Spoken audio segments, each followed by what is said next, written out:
Hello everyone, मेरा नाम अरमान है और मैं अपने बारे में अब क्या बताऊँ। मैं कोई बड़ी हस्ती या कोई फेमस पर्सन तो हूँ नहीं। चलो पॉइंट पर आते हैं।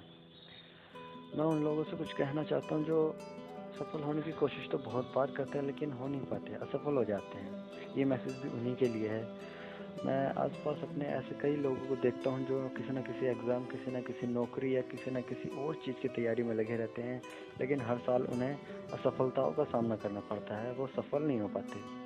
लेकिन मैं उनके जज्बों को सलाम करता हूँ जो हार मिलते हुए भी हार नहीं मान पाते, और जो हार मान लेते हैं वो सक्सेस नहीं होंगे और नहीं हो पाएगी वो।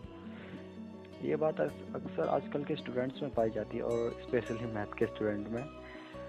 मैथ के स्टूडेंट कुछ ऐसे हैं कि कुछ तो सॉल्व कर लेते हैं अपनी प्रॉब्लम को, जो किसी की भी हेल्प लेकर।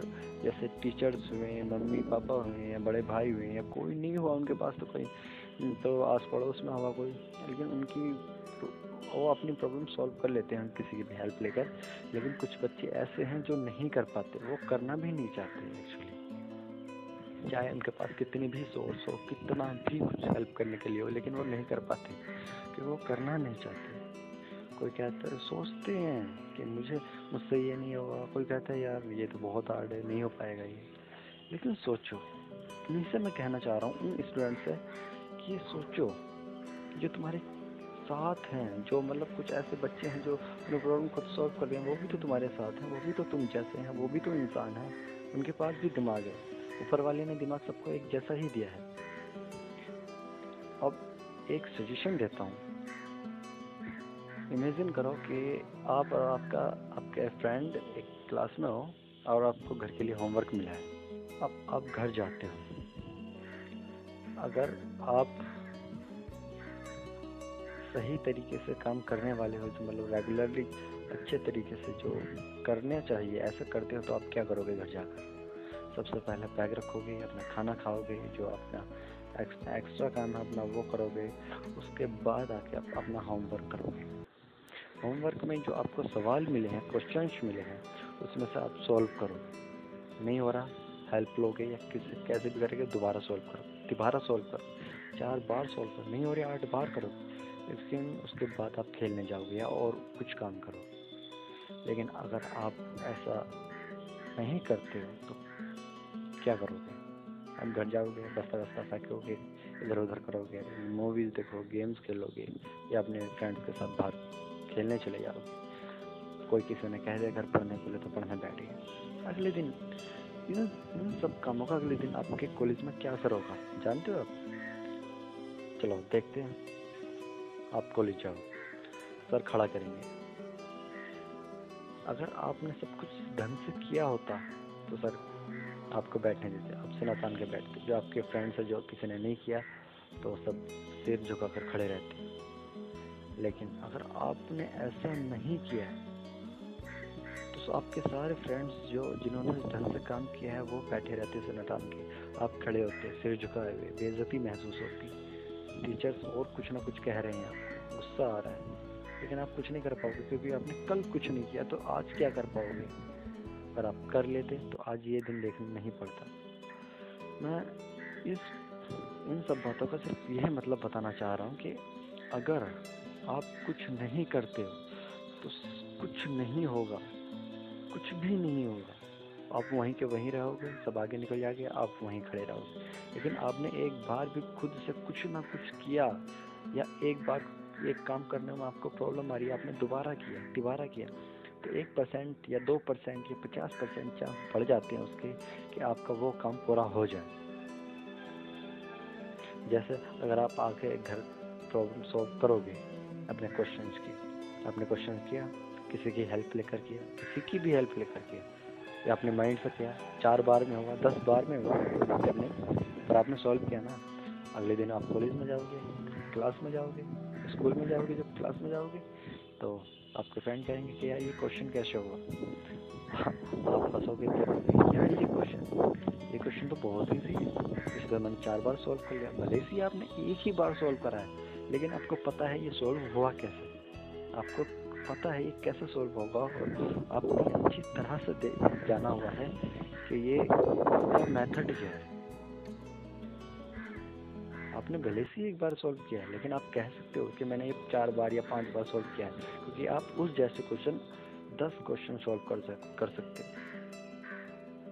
आप हक रखते हो ये बात कहने का, लेकिन आप अगर नहीं कहते तो चाहे वो कितना भी पूछे आप नहीं बता पाओगे। टीचर ब्लैक बोर्ड पर आकर पूछने लगे आप नहीं बता पाओगे, क्योंकि आपने करा ही नहीं। अगर कुछ कर लो, कुछ भी कर लो, तो कुछ ना कुछ जरूर हो जाता है। जो आप चाहते हो वो हो जाता है।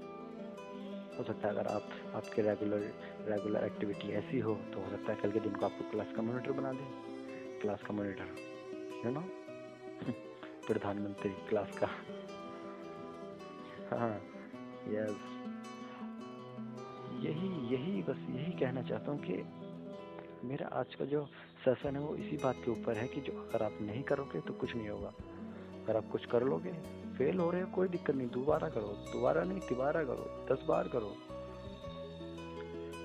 अगर आपको इस बात के ऊपर यकीन आता है, अगर आप सोचो कि यार ये तो सब कहने वाली बातें हैं, तो एक स्टोरी सुनाता हूँ इसी बात के ऊपर, ध्यान से सुनो।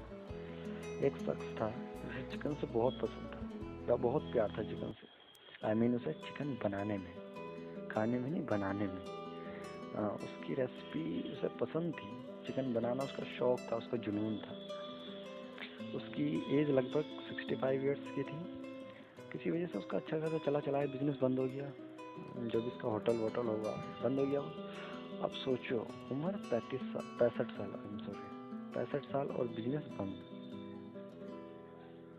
यार तो सब कुछ खत्म, उसका कुछ भी नहीं बचा उसके पास। लेकिन उन्हें अपनी चिकन बनाने की रेसिपी पर, उसके तरीके पर पूरा विश्वास था, एक अटूट विश्वास। तो भाई वो निकल पड़े अपना रेसिपी और प्रेशर कुकर लेकर। उन्होंने पहले रेस्टोरेंट में अप्लाई किया, रिजेक्ट हो गया। दूसरे पर किया, वहाँ भी रिजेक्ट हो गया। तीसरे पर किया, वहाँ भी रिजेक्ट हो गया। लेकिन उन्होंने हार नहीं मानी, बढ़ते गए, चलते गए, आगे सीखते गए और बढ़ते गए। एक के बाद एक रेस्टोरेंट में अप्लाई करते करते वो 1009 बार रिजेक्ट हुए। 1009 बार, 1009 बार। शॉक्ड हो जाते हैं सब सुनकर, 1009 बार। और 1009 बार उन्हें ना सुनने के बाद उन्हें पहली हाँ मिली थी। 1009 बार। अब सोचो, हम तो 10-20 में ही थक जाते हैं ट्राई करते करते, उन्होंने 1009 बार ट्राई करा, उन्हें हाँ मिली। और इस तरह हाँ मिली कि बस पूछो। अब सोचो, 65 साल की उम्र में 1009 बार रिजेक्ट होना, फिर सेलेक्ट होना। इतनी उम्र तो यार रिटायर होने की सोच लेते हैं लोग। 65 साल की उम्र, यार अब तो बुढ़े हो गए, अब क्या करना बिजनेस खड़ा करके। लेकिन उन्होंने सोचा कि यार अगर मैं यहीं रहा, अगर मैंने यही कर लिया, मतलब रिटायर हो गया, तो वो कुछ नहीं कर पाते, वहीं रिटायर हो जाते, आराम से कुर्सी पर, चरपाई पर या अपनी बेड पर लेटे होते आराम से, और चाय का प्याला पी रहे होते। हाँ, कुछ भी पी रहे होते, पर पी तो रहे होते। लेकिन बहुत हैरानी होती है सोच कर कि यार 65 साल का वो शख्स 1009 बार फेल हुआ, उसके बाद भी हार नहीं मानी हो। उसके बाद जब उसे हाँ मिली तो उसकी लाइफ बदल गई। लेकिन आप जानना चाहते हो, जो 65 साल का शख्स था जो 1009 बार रिजेक्ट हुआ, वो क्या था, वो कौन था, क्या नाम था उसका? सोचो, किसी को पता हो तो सोचो। चलो मैं ही बता देता हूँ। उसका नाम था कर्नल सैंडर्स, कैफी चिकन के जन्मदाता, कैफी चिकन के फादर। उस एज में उन्होंने अपनी चिकन रेसिपी के साथ इस तरह से बिजनेस खड़ा किया, बस कंटिन्यू, जो आज 120 कंट्री में है, जिसमें 18,000 से भी ज़्यादा KFC के रेस्टोरेंट्स हैं, और उनकी कमाई एक दिन में $20 अरब से भी ज़्यादा है। $20 अरब से। आपने खाया KFC चिकन? कोई बात नहीं, अगर कोई प्रॉब्लम ना हो तो खा लेना। अब सोचो, जब उनका बिजनेस बंद हुआ था और जब उनकी एज 65 ईयर्स की थी, अगर वो ये सोचते कि यार अगर मैं रिटायर हो जाऊंगा, अब मैं बुढ़ा हो गया हूँ, अब मैं रिटायर हो जाऊँ, तो क्या वो 20 अरब डॉलर कमा पाते एक दिन में? क्या उनका नाम होता? क्या मैं आपको उनके सक्सेस की स्टोरी सुना रहा होता? नहीं, वो रिटायर हो जाते, सब वहीं ख़त्म हो जाता। इसलिए अगर कभी हारो तो सोचो, अगर हम यहीं पर रुक गए तो यही हालात रहेंगे, सब कुछ यही रहेगा, कुछ नहीं बदलने वाला। लेकिन अगर हमने एक बार फिर से ट्राई करा तो 1% चांस बढ़ जाता है कि आप सक्सेस हो जाओ, आपका कुछ ना कुछ हो जाए। अगर आपने फिर से प्रयास किया, फिर से ट्राई कर लिया, हो सकता है हाँ आपकी सफलताओं का डंका बज जाए, आप आपको लोग सालों साल याद रखें, मरते दम तक, मरने के दम क्या, मरने के बाद भी आपको लोग याद रखें। चांस हो सकता है, भले से इसकी गारंटी ना हो, लेकिन अगर कर लो तो क्या दिक्कत है। एक बार ट्राई नहीं, कोई बात नहीं, दोबारा करो, दोबारा नहीं 4 बार करो यार, ट्राई करने में क्या जा रहा है। और जिस दिन आपने ये सोच लिया अपने दिमाग में और उतार लिया अपने दिमाग में कि यार मैं कुछ करूँगा, फिर से ट्राई करूँगा, नहीं हो रहा फिर ट्राई करूँगा, तो देख लेना उसी दिन आपको ऐसा लगने लगेगा कि यार मैं सक्सेस हो गया। और उस दिन से सक्सेस होने में इतना सा भी टाइम नहीं लगेगा, ज़रा सा भी। You will be A winner, you will be A successful. और आपको ये स्टोरी और मेरा सेशन अच्छा लगा हो तो प्लीज़ इसको शेयर कीजिए। Thank you.